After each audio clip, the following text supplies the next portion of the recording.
Hey guys, welcome back. Ivan Blasquez here. I want to share an important note that I just went through in my Denver Day 4 conference, which will be coming out soon. In that some of the presentations in the symposium were just absolutely phenomenal. But here's a note. It says insulin lowers fatty acids in the blood when a meal is eaten to optimize glucose metabolism. Now let's think about this for a second.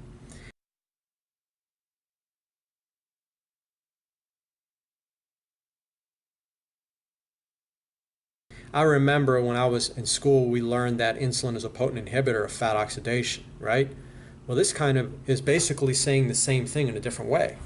So insulin is a potent inhibitor of fat oxidation, but it also lowers fatty acids in the blood when a meal is eaten to optimize glucose metabolism. Now, Dr. Greger talks about this, and he actually has a beautiful illustration that I'll actually go ahead and put a little snippet of that at the end of this video, and I will link up his video so you can see that in its entirety. But essentially, insulin does its job when it's able to clear the fatty acids, right? So it actually allows that glucose can be properly handled, okay? When we have insulin resistance, we have a couple things. Number one, we have metabolic inflexibility. In other words, the inability to shut down fat burning to get into sugar burning, right? We always hear about fat burning, and that's why we have this low carbohydrate craze and the ketogenic diet and this and that and the other thing. And look, I was once a believer in that too. We can also go into fasted exercise too, which I've actually made videos on. I have a whole playlist on that.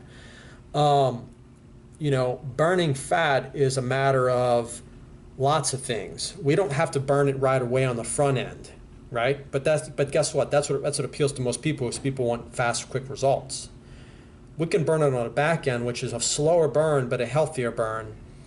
And remember, we have glucose tolerance testing for a reason, right? And kind of and the medical side of it, because when we go low carbohydrate or all that kind of thing, and there's lots of reasons for why people do it. I think the main thing is the gut microbiome gets deconditioned to carbohydrates, and if we don't use it, we lose it.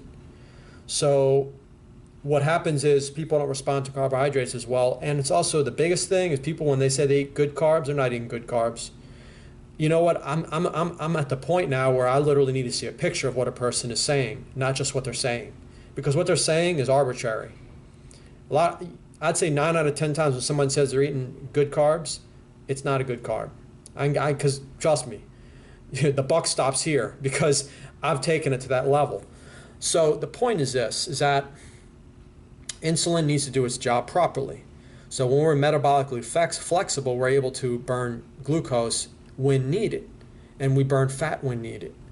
So that's why I'm a proponent of eating carbohydrates, because, and I've made a video on good versus bad carbohydrates. The key ingredient to optimizing this whole situation with carbohydrates and everything else is fiber. That's the biggest key. Now, we have polyphenols in there too, but fiber is the biggest component, all right? So, this key takeaway from this presentation in Denver really kind of hit home to me, in that carbohydrates are an essential nutrient. Now, it's not an essential nutrient in the basic sense of the word, but carbohydrates are so essential that your body will actually make glucose from non-carbohydrate sources. If that isn't essential, I don't know what is. Your body needs carbohydrates. If the body didn't need glucose, it would not make glucose from non-carbohydrate sources. We would be running on some other fuel, right? So to me, when we go on a ketogenic diet, yes, we're making glucose and we don't need carbohydrates, but it's kind of an indirect, inefficient process, and there could be some backlash with that, as I mentioned in previous videos. So I'm going to make this short, guys. I just wanted to let that hit home. Look out for the Denver 4 video. We'll be coming out. Enjoy Dr. Greger's presentation, and as always, make sure you give this video a thumbs up, guys, and thank you for watching. Tune in next time.